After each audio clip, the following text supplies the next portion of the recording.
Hello and welcome to the pySecDec tutorial. Today we're going to look at how to install pySecDec. The first thing we're going to do is check whether NumPy and SymPy are available on the system. So on this system, neither of these modules is available, and so we're going to have to install them.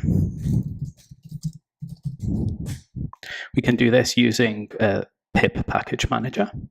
So here I'm installing NumPy and also SymPy. Next, we're going to go to the GitHub release page of pySecDec, and we're going to download the tarball. And then we're going to extract that tarball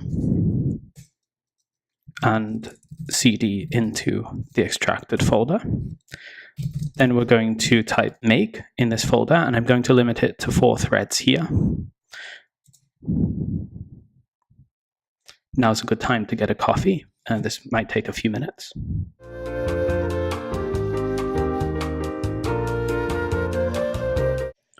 If the installation is successful, we should see this green message that tells us to export secdec contrib and Python path in our bash RC or bash profile. So I'm going to go ahead and enter this into my bash profile.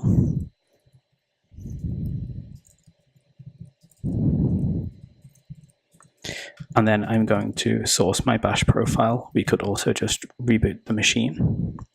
And now finally, to check that pySecDec has been successfully installed, I'm going to go ahead and import it.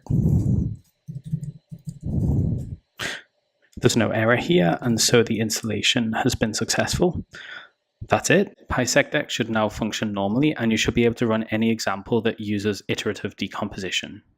The default installation of pySecDec does not include normalize, which is used for the geometric decomposition algorithms. If we also want normalize available, we can go to the normalize release page and we can download the correct version for our operating system. I'm using a Mac currently, so I'll download that version.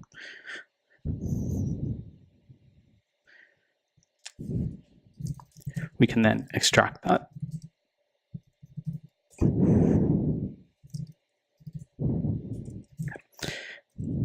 And we can add this path to our bash profile.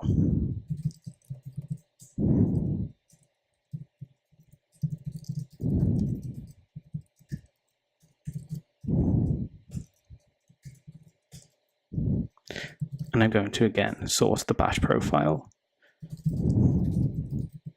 Normalize is now available and should function correctly with pySecDec, enabling us to use the geometric decomposition algorithms. Thanks for watching.